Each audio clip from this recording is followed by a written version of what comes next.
Welcome to Evo Biz Devo with Isis Latham, your host, your hub for personal and professional growth since 2018. At Evo Biz Devo, we bring together entrepreneurs, business leaders, and change makers to spark ideas, share knowledge, and grow together.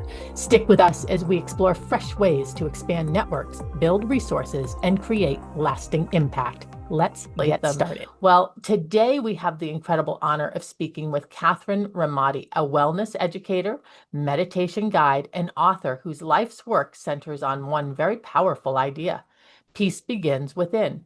Through her book, Befriend Yourself, her Tranquil Me meditation app, and countless workshops and retreats, Kathryn has helped thousands reconnect with the part of themselves they've most neglected, their own self-love.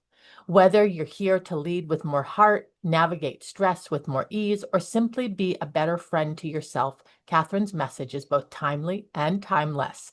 So let's dive into this conversation on self-compassion, leadership, and the sacred power of inner peace.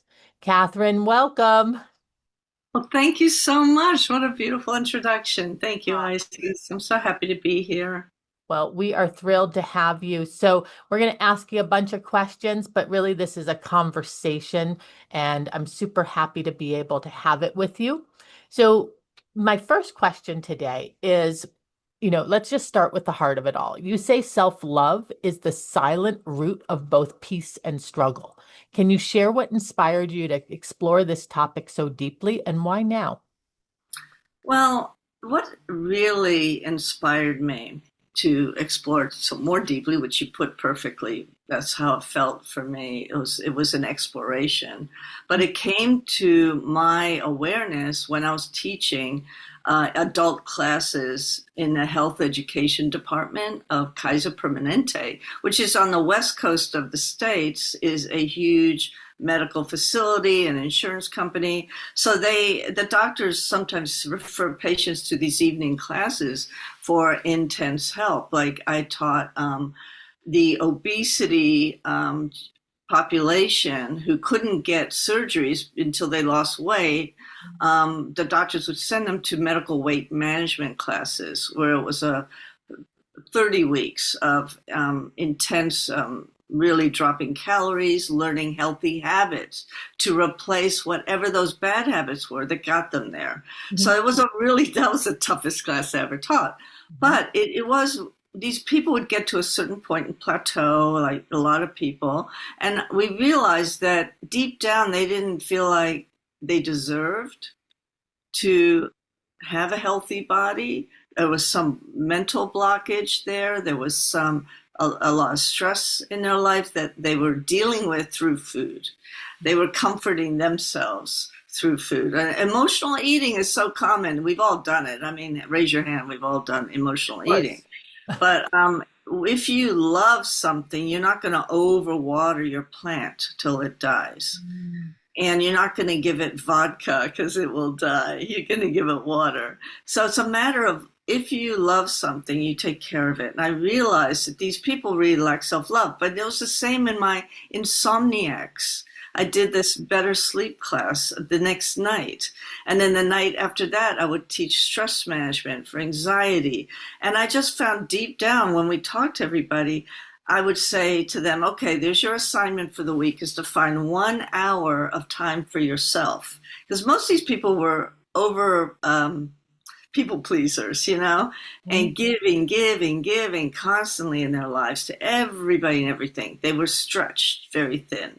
So they really didn't understand the concept of self-care. I said, I'm going to give you 1 hour a week of something you really love to do that makes you happy and relaxed. And honestly, people struggled. They didn't know anymore what that even was. Was it going to the movies? Was it going for a bike ride? The bikes were all dusty in the garage and they didn't even know what trail to hike on. So that in itself was eye-opening to me. And I realized that they couldn't be there for those people that depended on them if their health wasn't good.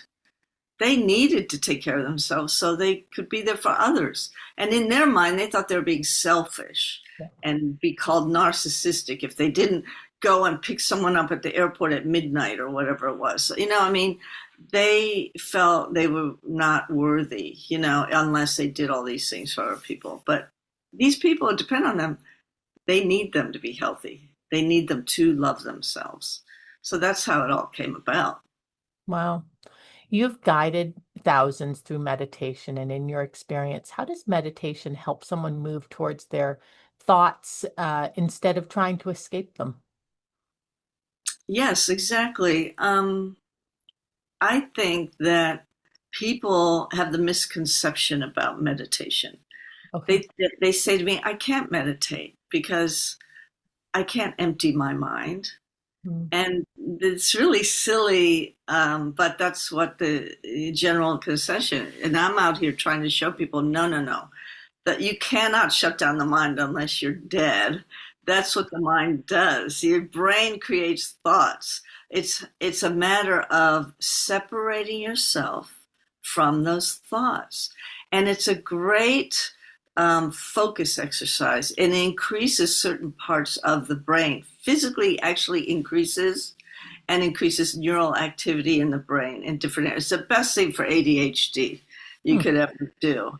And I know we're all suffering from ADHD with this digital age of having to, text and like and everything instantly. And there's squirrel, squirrel, squirrel. We're always distracted constantly. There's too many social media apps to check, blah, blah, blah, blah. So meditation makes you sit down with yourself, your best friend who you forgot about. You're the lowest person on that totem pole. You are the last, but you get that even 5 minutes if you set a timer. 5 or 10 minutes seems like forever sometimes. And you catch your breath. It's a basic breath meditation. But there are many, many different ways of just separating yourself. And you start to let these thoughts float by like clouds in the sky. You see them come in and you're like, I'm still thinking about that. Why am I still thinking about that?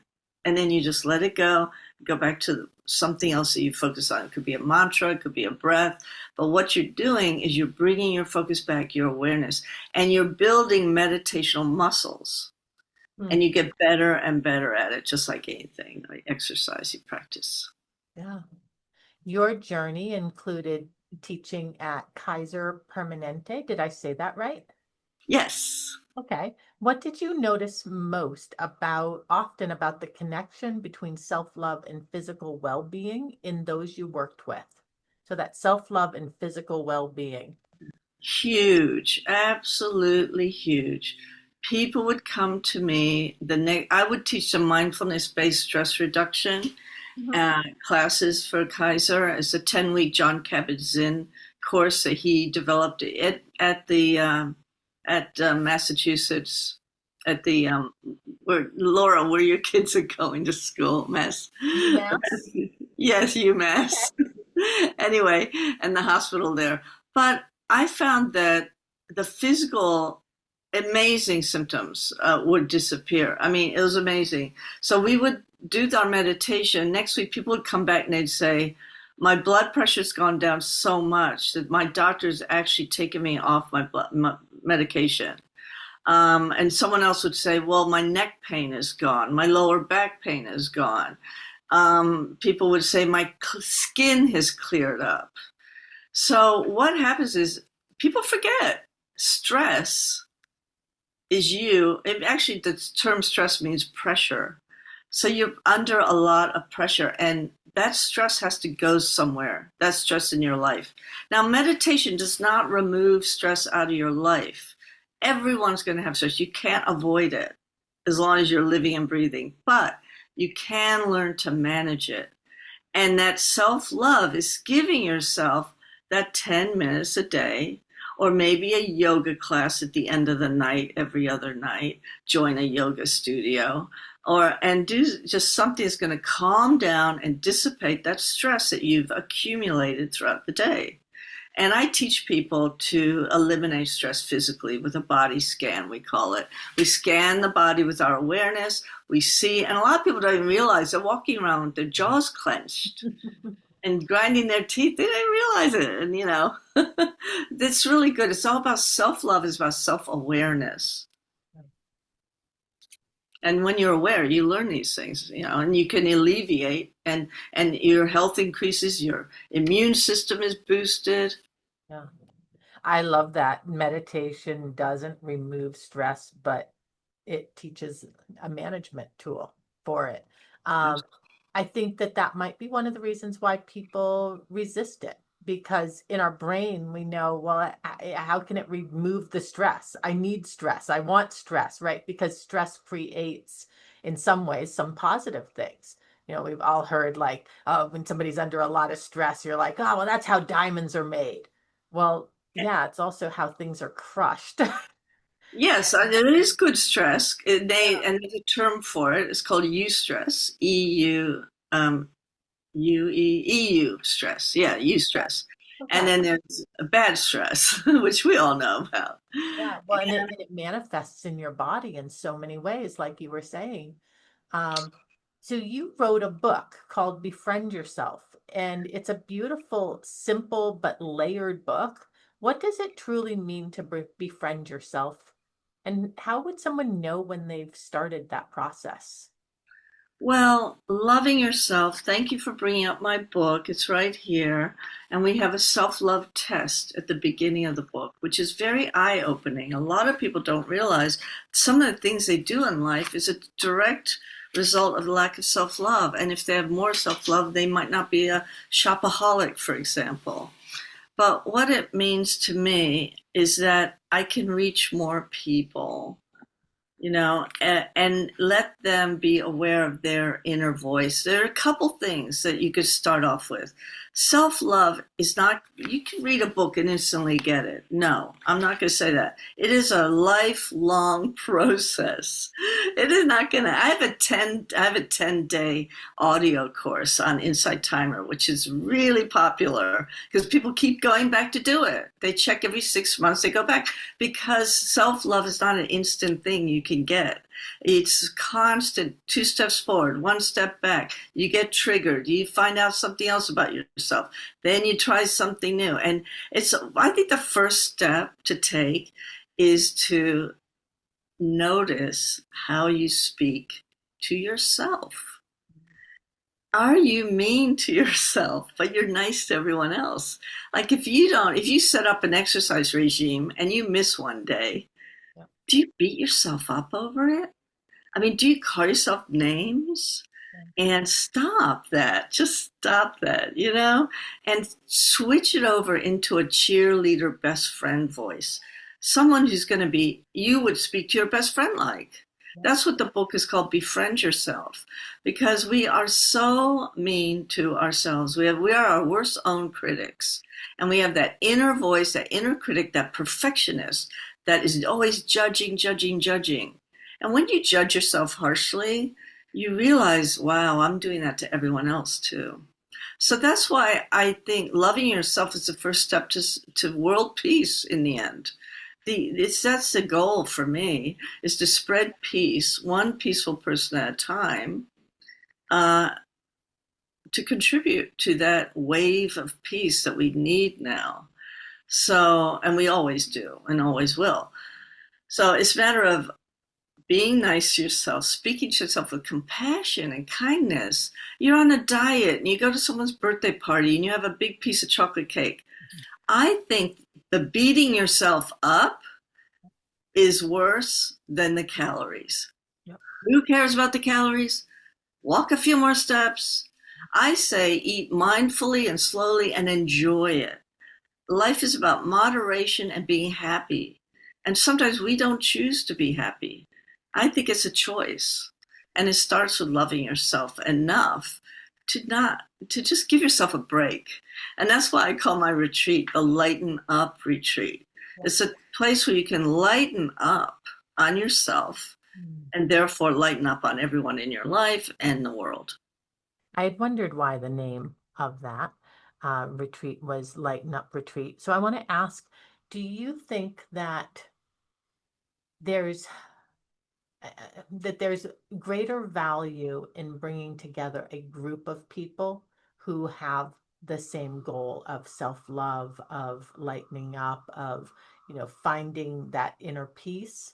Um, is that why you're doing the retreat, or is it something more about the space that they're going to hold? What's the purpose of retreats? Because I think a lot of times people get confused by that and they're like, oh, that's, I could do that if I went to my yoga class, or I could do that if I did my meditation. Why do Hmm. they need to go on a retreat? I think they need to go on a retreat to get out of that routine Hmm. that they're in, to get out of regular life for a while. You really need to step back from your life and be in another totally different environment. Hmm. Also, it's good to travel and see other cultures and experience that to help become where am I, who am I in the rest of the world. You need to expand your awareness, expand your vision, expand your experiences, and see who you are outside of your regular everyday routine and your expectations that everyone has on you. Everyone sees you a certain way, and you have all these people's perspective on you, and you get out of that and you go into a jungle in Costa Rica, for example, and you suddenly realize you're a part of nature. When you're sitting in traffic, a 1 hour class is great, but then you get back in traffic, you're checking your phone, everyone's calling you. Where did that peace go, So I get people to get outside of their usual routine, bring them some tools, so they take a little toolkit back home with them, and we integrate these lessons into their regular routine in life. We don't ever give them something that is not going to be used. We find out on retreat what works for them. So one person will have a mantra meditation that works for them. They like that. But another person would rather have a visualization, and someone else would rather have just affirmations, or someone else loves the breath. I found one guy who I did the breath meditation, and he's like, "Can we do that every day?" I'm like, "Well, you can, Bruce, And then I said, "I'll do it every day at this time. If you guys want to show up, show up." And Bruce was always there, and he took that away with him. And that man needed it, Yeah. and he loves it. So anyway, there are different types of meditation for different people, and we get to experiment. And you give yourself that precious time just for you. And I think someone has their hand up. I'm not sure. Maybe At it's a the moment. mistake. What would you suggest to the person who's trying to decide, do I do this as a couples retreat? Do I do this as an individual retreat? No, I have so many responsibilities. I only get one vacation.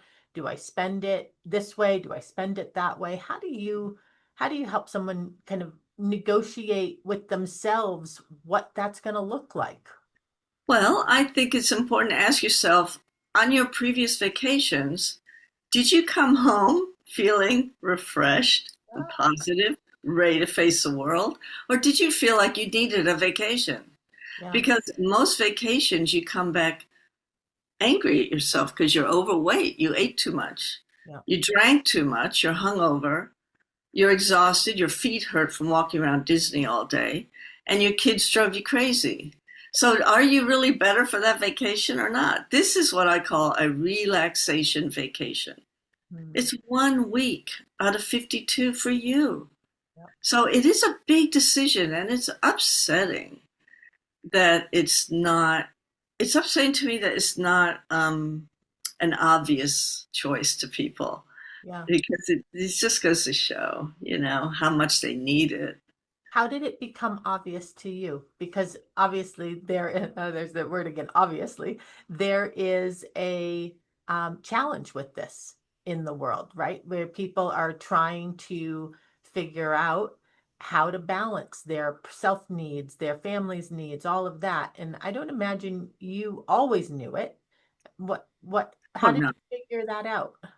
Oh, well, I think I figured it out because I was in their position, I guess. I was a housewife, Mm, raised two kids. and our vacations always revolved around them. Yeah. And, there's soccer tournaments and there's swimming championships and all that other stuff. It was never about us. But people who come to my retreat are usually empty nesters, Okay. who have the time, and their kids are full-fledged, grown. And these people have never, ever done anything for themselves. And I have a lot of couples come. And they love it. It's wonderful. They have this experience that they've shared out in this new country, and they had wonderful memories, and they're learning about each other and themselves, and it's a very healthy place for a couple. And I also have had mother-daughters come that's healed their relationships because they're suddenly not distracted by all the other family dynamics that they have to deal with. And also it's fantastic for single women and men. I've had a lot of divorced men. It's a 50% men, 50% women. I'm really proud of that fact because so many retreats are women only. And I think the men are in need of these tools just as much as anybody else, if not more. They're under so much pressure too in society, just providing is a huge deal. So they get divorced and they're shattered. So I have a lot of heartbroken people that come, and that break that they feel is actually more like a broken open. Where we're open now for self-love. We fill that gap, that void that we thought we had when we're abandoned by our partner or whatever betrayal they experience. They can fill that with self-love and confidence again.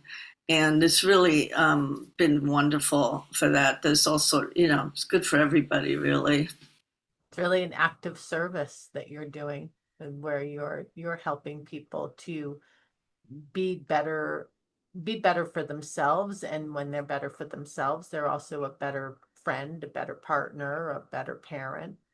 Well, I did have a nurse, a single mother nurse with two little kids come, and she made it work. She got families to babysit. She saved her money. Wow. And she just said it was the best thing she ever did. She knew, because she's especially a nurse. Talk about giving 24/7. Absolutely. She needed that time. So I get all types, really. Well, I want to thank you for being here today with me, Kathryn. How does somebody find out more about your retreat or your books? Where do they learn about Kathryn Remati? What social channels are you on, or websites do you have? Well, you can Google me, and I have a website for my app called tranquilmeapp.com. Okay. And my book is found on Amazon. It's easy to get. It's a Balboa Press book. And so the book and the app go really well together because each chapter I give them a meditation to listen to or a practice to do. And a lot of those are on my app. Okay. I also teach live classes on a #1 meditation app in the world, a free one called Insight Timer. And I'm doing a class today at 11 Pacific time. Okay. That people can join for free. Anyway, I get hundreds of people from all over the world in my classes. It's so cool. What a great gift to be able to share with people. And my next retreat is coming up. And how do you find out more about that specific? Go to lightenupreetreat.com.